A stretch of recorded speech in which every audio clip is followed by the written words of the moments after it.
Hello বন্ধুরা, তো তোমরা সবাই কেমন আছো? আশা করি ভালো আছো।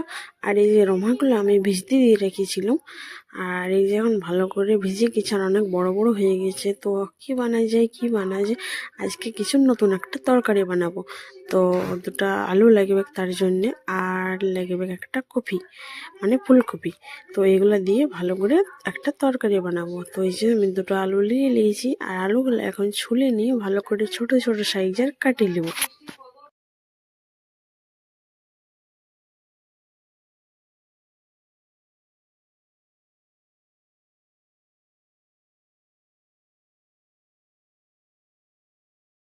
আর এই যে এখন আলুটা আমার কাটা হয়ে গেছে। তো এটা কাটা হয়ে গেছে, এবার কপিটা একটা ফুলকপিটা কাটিয়ে নেব।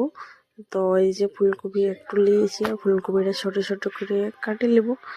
আর এইদিকে আমি রমহাটা আর আলুটা হালকা জল দিয়ে, মানে এক এক মগের মতো জল দিয়ে, আর রমহা আর আলু একসঙ্গে সিদ্ধ হতে দিয়ে হালকা নুন দিয়ে আর ঢাকা দিয়ে দেবো। কেননা এটা হালকা হালকা সিদ্ধ করে রাখতে গেলে একটু তরকারিটা ভালো লাগবে। তো এই যে সব আলুগুলা রমহাগুলা দিয়ে একটু নুন দিয়ে আর ঢাকা দিয়ে দেব। তো এটা যা করতে সিদ্ধ হবে তা করতে আমি সব মানে বিলাতি পেঁয়াজ কিছু সব কিছু করে মশলা টশলা পিষে রাখবো। তো এই মশলাটা আমি মিক্সিতে সাজাই নিয়ে ভালো করে পিষে নিয়ে আর রাখবো।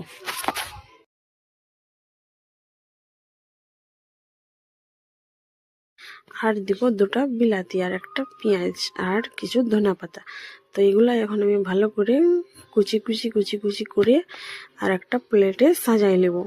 কেননা যখন তরকারিটা হবে তখন তো দিতে হবে। তো এই বিলাতিগুলো আগে আমি ভালো করে কুচি কুচি করে কাটিয়ে নিয়েছি। আর এদিকে আমার সব কিছু কাটাও হয়ে গেছে, আর মশলাটাও হয়ে গেছে পিসা, আর এদিকে আমার সব কিছু সিদ্ধ হয়ে গেছে। তো এবারে কড়াইয়ে হালকা তেল দিয়ে কপিগুলো একটু ভালো করে ভাজিয়ে নেব। তো এই যে কপিগুলো ধুয়ে নিয়ে একটু ভালো করে ধুয়ে নিয়ে একটু ভালো করে ভাজবো।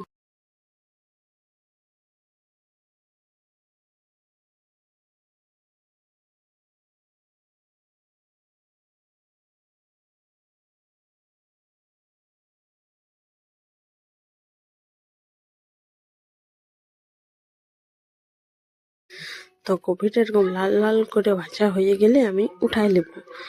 উঠাই নিয়ে আবার ওই কড়াইয়ে আমি তেল দিয়ে আর পেঁয়াজগুলো ভাজি নেব।